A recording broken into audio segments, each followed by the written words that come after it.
E aí, gente, beleza? Professor Goico mais uma vez. Sabe qual semana que é essa, né? Semana do meu aniversário. Então, se você está vendo essa aula depois do dia 18 de maio, saiba que se você não me deu parabéns, eu estou chorando rios em casa. Então agora o que você vai fazer? Se você não deu parabéns, vai pegar o celular, vai tirar uma foto, postar nos seus stories lá no Instagram e marcar @profgoicomete. Se você não seguiu, tem que seguir, né? Como é que vai ficar sem seguir essa pessoa aqui maravilhosa na sua frente? Então vai lá, tira a sua foto, marca @profgoicomete nessa aula gostosinha de hoje que é sobre o fascismo na Itália, né? Então um dos berços do fascismo aí, esse pensamento, essa ideia do fascismo que acabou entrando em vários países europeus com algumas alterações, né? Mas nós daremos um destaque maior para a Itália e semana que vem para a Alemanha, tá? Então na Alemanha o fascismo vem com outro nome, nazismo, né? Então tomem esses cuidados. Na aula anterior, eu falei de todas as características do fascismo para vocês. Se você não assistiu essa aula, vai lá, assiste, procura aí, fascismo, professor Goicoechea, que você vai encontrar esta figura que vos fala, falando, claro, sobre fascismo. Olha aqui uns símbolos do fascismo italiano. Isso aqui, o fascio, é isso aqui, é um feixe.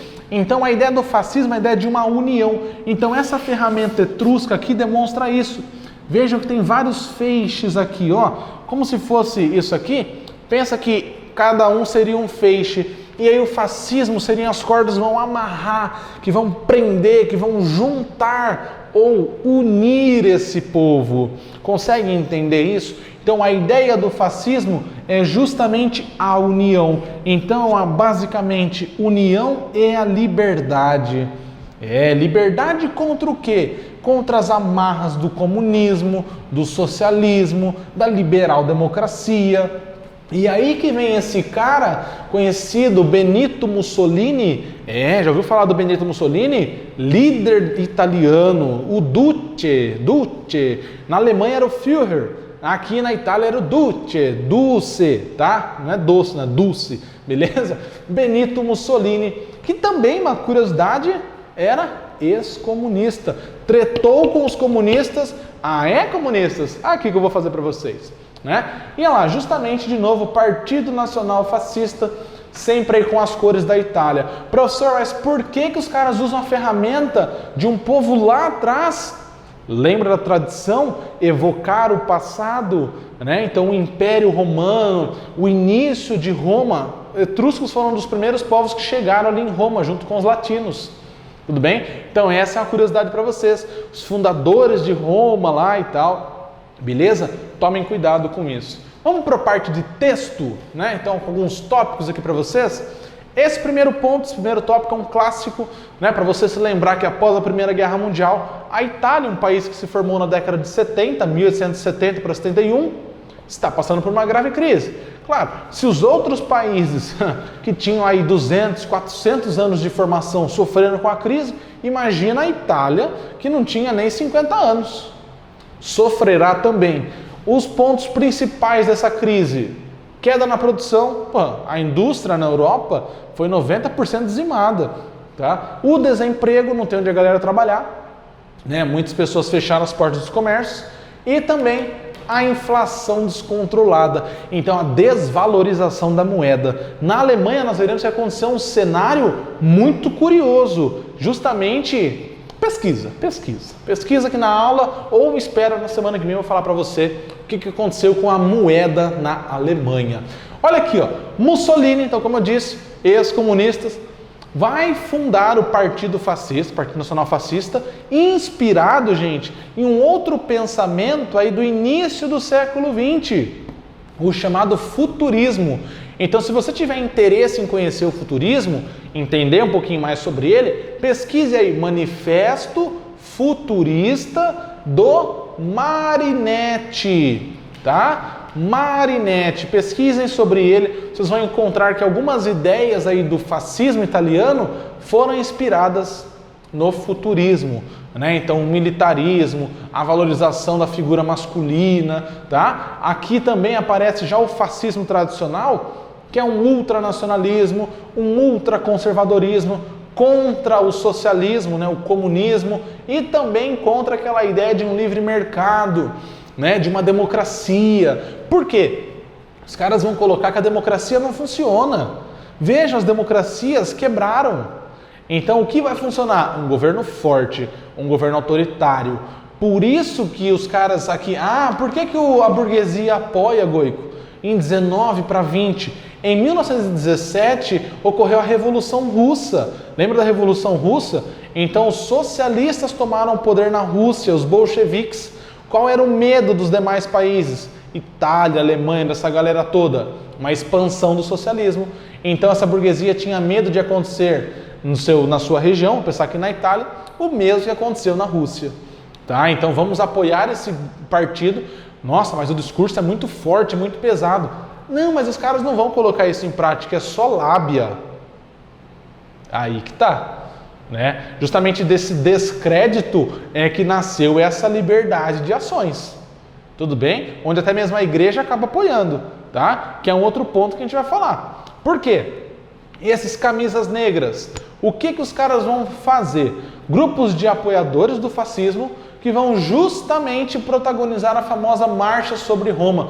Vão sair andando por Roma com cartazes, com faixas para pressionar o rei, né, o Vítor Emanuel III, de que abra espaço no parlamento para os fascistas, para os membros do partido fascista.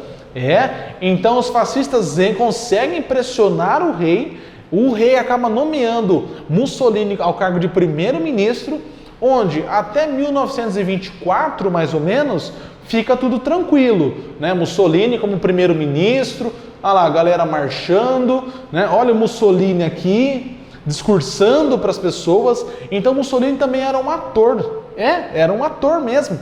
Em muitos de seus discursos ele encenava, gesticulava bastante, ria, chorava, não gritava tanto igual o Hitler, né? Aquela fala mais incisiva,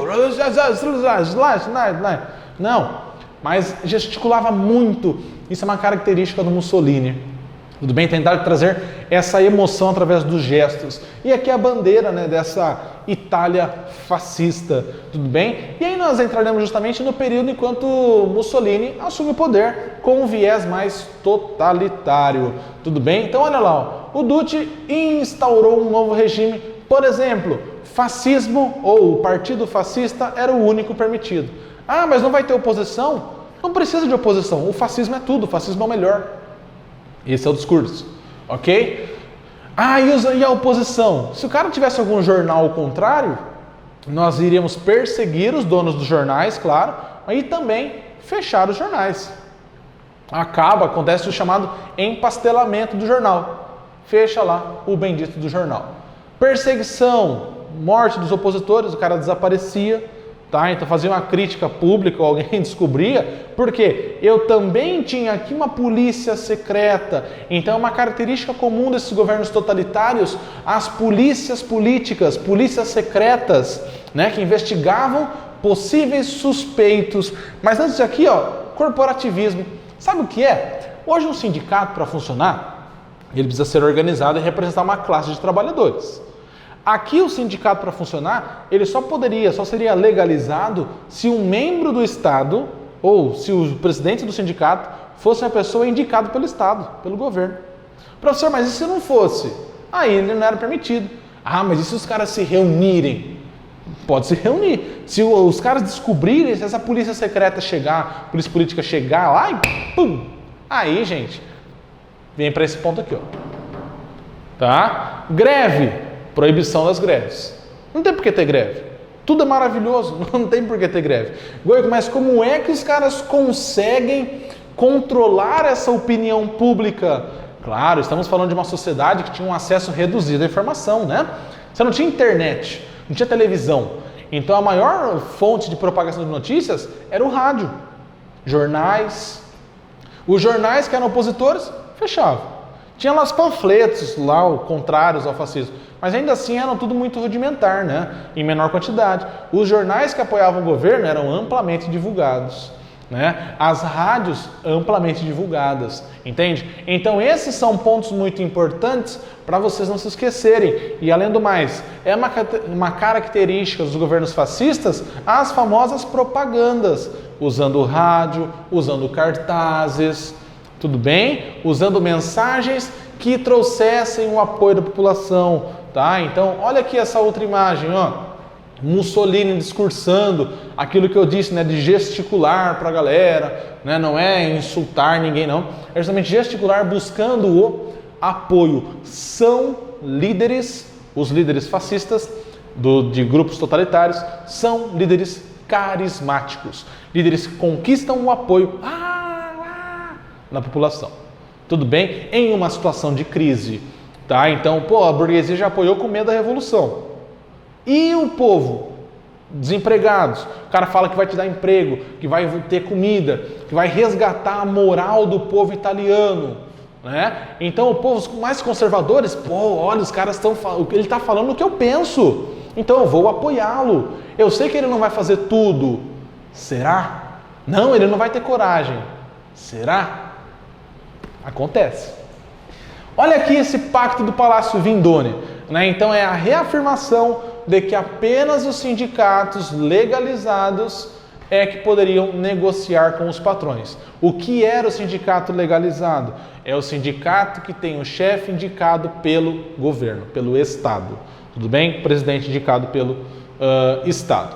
Carta de Lavoro. Isso é muito importante, porque o governo fascista não é só de pancadas. Ele também concede alguns benefícios à população. Como, por exemplo, os trabalhadores sofriam muito com a exploração das indústrias, então vem o governo será o mediador dessas relações. Então temos uma intervenção, aquela ideia de livre mercado, de negociação direta entre patrão e operário, não vai mais acontecer, porque agora é o governo que vai intervir. O governo estabeleceu leis, direitos trabalhistas, aqui a Carta del Lavoro, que inspirou a nossa CLT, lá no governo de Getúlio Vargas. Muitos direitos trabalhistas inseridos na nossa CLT, na nossa consolidação das leis trabalhistas, vieram da Carta del Lavoro, fascista. Professor, as nossas leis trabalhistas tiveram inspirações do fascismo? Sim, porque Vargas simpatizava com o fascismo europeu.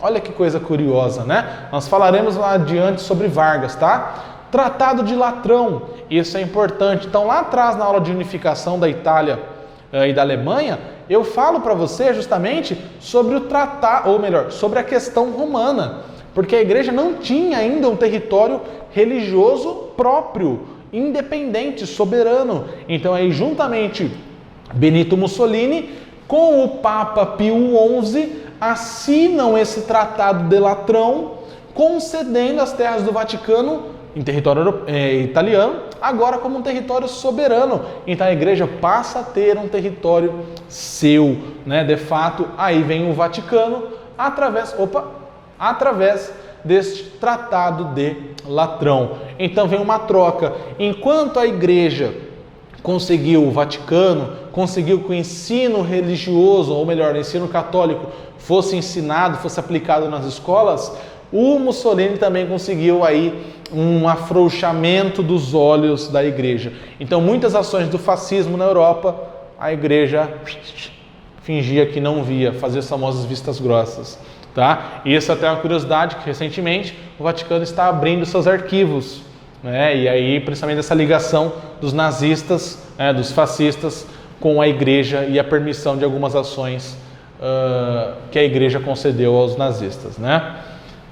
Aqui essa imagem nós já vimos, então já estamos chegando no finalzinho dessa aula. Vamos mostrar as propagandas, né? Porque isso é um marco do Mussolini no poder. Olha aqui essa imagem buscando uma alusão, uma semelhança de Mussolini com os imperadores romanos, né? Então esse império romano, vamos voltar com essa ideia da tradição romana, entende isso? Olha aqui, ó, saudações Duce, fundador do Império. Então olha o Mussolini lá no topo, né? Muitas vezes as fumaças aqui das chaminés estão em volta de Mussolini. Olha que apoiador, olha quem sempre começa as obras, né? Então essa propaganda era muito comum, Mussolini trabalhando. Então sempre o primeiro trabalho é o de Mussolini. Então valorizem, ele está pegando no batente, né, para nós. Olha essa outra, esse selo, né, trazendo aqui junto o Mussolini com o Hitler. Tá? Olha a sede do partido fascista da Itália, tinha a cara do Mussolini e o sim, né? Benito Mussolini. Essa é a ideia, tudo bem? E aí vocês viram ali na Liga das Nações, que é justamente quando a Itália começa a expandir sua região, vai invadir a Etiópia, disputar terras, e aí começa a buscar alianças. Qual foi a principal aliança que Mussolini buscou? Esse cara aqui, Adolf Hitler, tá? Que será o tema da nossa próxima aula sobre o nazismo, claro, na Alemanha. Não existe nazismo fora da Alemanha, tudo bem? Então sempre quando você pensar em nazismo, Alemanha, fascismo pode ser em qualquer outro país. Beleza, gente? Então essa foi a nossa aula de hoje. Continue acompanhando, né, as nossas aulas, tirem suas dúvidas, tira a fotinho, posta lá no Instagram, @profgoicomagic. E se cuidem, fiquem em casa, continuem estudando, aproveitando e até mais. Beijo do Goico!